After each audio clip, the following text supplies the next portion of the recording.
4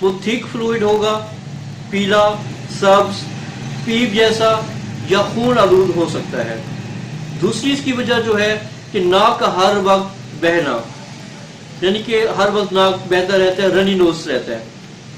ایک وجہ یہ ہے کہ سر درد خاص طور پر صبح کے وقت۔ اچھا، اور کاز اس کی یہ ہے کہ سر یا چہرے پر اس کا دباؤ درد رہتا ہے اور چہرے پر سوجن کا احساس ہوتا ہے کہ چہرہ جیسے سوجا ہوا ہو۔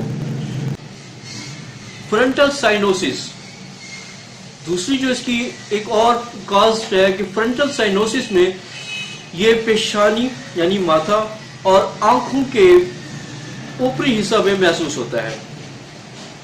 اس کے بعد ہے میکسلری سائنوسس، جو گالوں کی ہڈیوں کی سوزش کی وجہ سے ہوتا ہے۔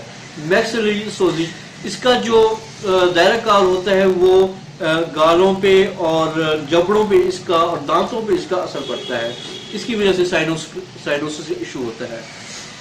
ایک اور سائنوسس ایتھمیڈال سائنوسس ہوتی ہے، اس میں آنکھوں کے بیک سائڈ پیچھے اور درمیانی جو یہ نتنا ہوتا ہے اس میں درد یا دباؤ کا احساس ہوتا ہے۔ آنکھوں کے کونے اور اوپری پلکیں اور نچلی پلکوں میں اس کی دباؤ کا احساس ہوتا ہے۔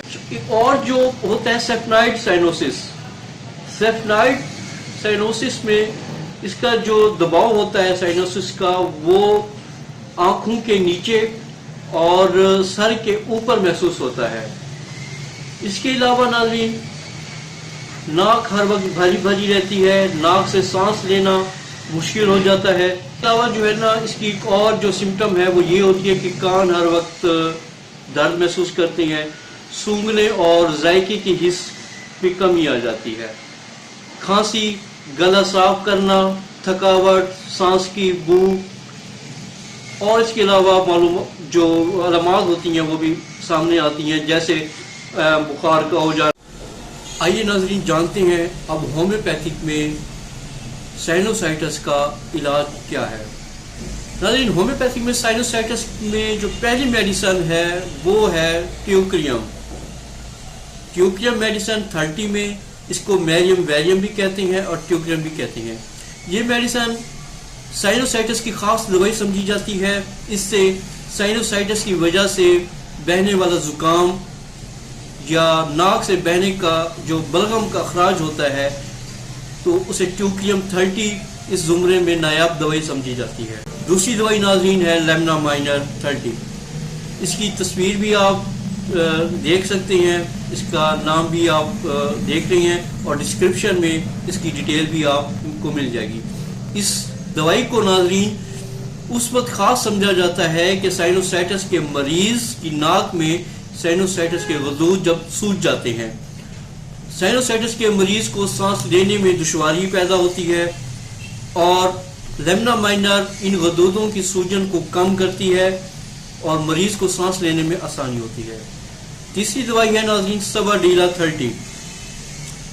سائنوسائٹس کے ایسے مریض جنہیں ناک میں خارش رہتی ہے اور خارش کی وجہ سے چھینکیں آتی ہیں اور بکثرت چھینکیں آتی ہیں، رنی نوز ہوتا ہے، ہر وقت نزلہ زکام بہتا رہتا ہے اور آنکھوں سے ہر وقت آنسوں کا اخراج ہوتا ہے، یعنی بکثرت آنسو بہتے ہیں اس میں۔